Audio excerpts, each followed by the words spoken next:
उत्तराखंड के मुख्यमंत्री श्री पुष्कर सिंह धामी के नेतृत्व वाली उत्तराखंड सरकार के 3 वर्ष पूर्ण होने के उपलक्ष्य में सूचना विभाग द्वारा प्रकाशित विकास पुस्तिका सेवा सुशासन और विकास के 3 वर्ष का विमोचन देहरादून में संपन्न हुआ।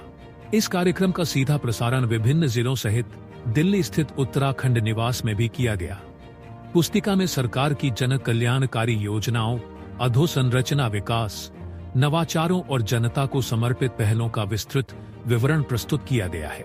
दिल्ली स्थित उत्तराखंड निवास में आयोजित इस कार्यक्रम में केंद्रीय सड़क परिवहन और राजमार्ग राज्य मंत्री श्री अजय टम्टा मुख्य अतिथि के रूप में उपस्थित रहे। उन्होंने राज्य निर्माण के अमर शहीदों एवं देश के लिए सर्वोच्च बलिदान देने वाले वीर जवानों को श्रद्धांजलि अर्पित की। साथ ही उत्तराखंड की मजबूत नींव रखने वाले पूर्व प्रधानमंत्री भारत रत्न स्वर्गीय अटल बिहारी वाजपेयी को भी नमन किया। विकास के महत्वपूर्ण कदम। श्री टम्टा ने बताया कि राज्य में बुनियादी ढांचे, शिक्षा, स्वास्थ्य, पर्यटन, उद्योग और रोजगार के क्षेत्रों में कई महत्वपूर्ण कदम उठाए गए हैं, जिससे प्रदेश की समग्र प्रगति को गति मिली है। प्रदेश में विभिन्न क्षेत्रों में 30 से अधिक नीतियां लागू की गई हैं, जिससे उत्तराखंड सर्वांगीण विकास की दिशा में आगे बढ़ रहा है। पर्यटन में उन्नति। उत्तराखंड अब वेडिंग डेस्टिनेशन, साहसिक पर्यटन और फिल्म निर्माण के एक बड़े हब के रूप में उभर रहा है। 38वें राष्ट्रीय खेलों का अभूतपूर्व आयोजन उत्तराखंड में हुआ, जो राज्य की बढ़ती क्षमता को दर्शाता है।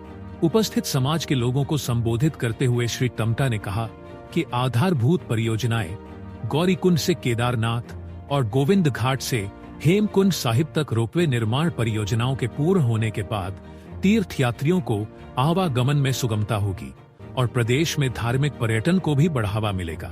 4 धाम यात्रा उत्तराखंड की आर्थिकी का एक प्रमुख आधार है। परिवहन सुविधाएं।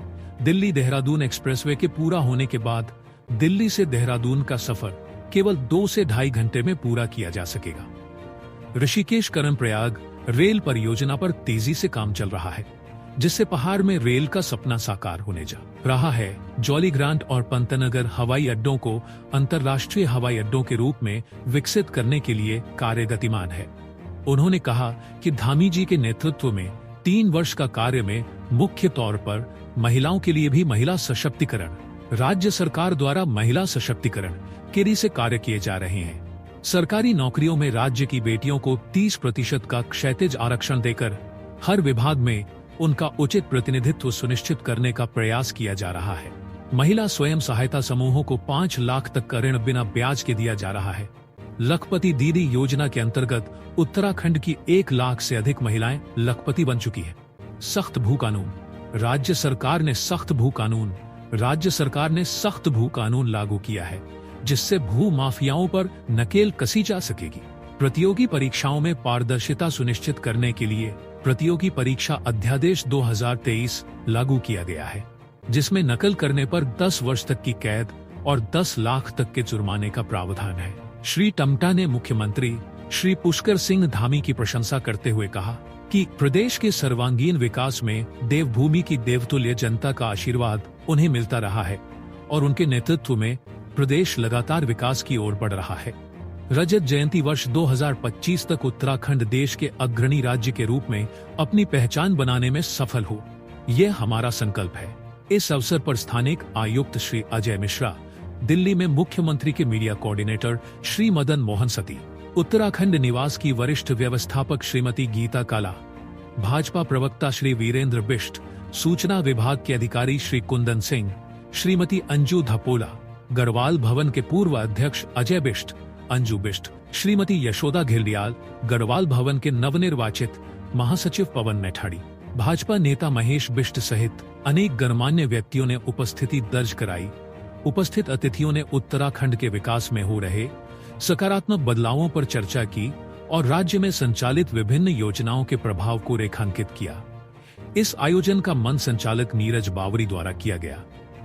यह कार्यक्रम उत्तराखंड सरकार की प्रतिबद्धता और राज्य के समग्र विकास की दिशा में उठाए गए कदमों को दर्शाता है, जो आने वाले समय में प्रदेश को नई ऊंचाइयों पर ले जाने में सहायक सिद्ध होंगे।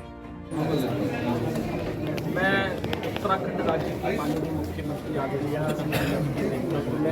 सेवा सुशासन विकास के 3 वर्ष माननीय मुख्यमंत्री शुभकामनाएं देता हूँ।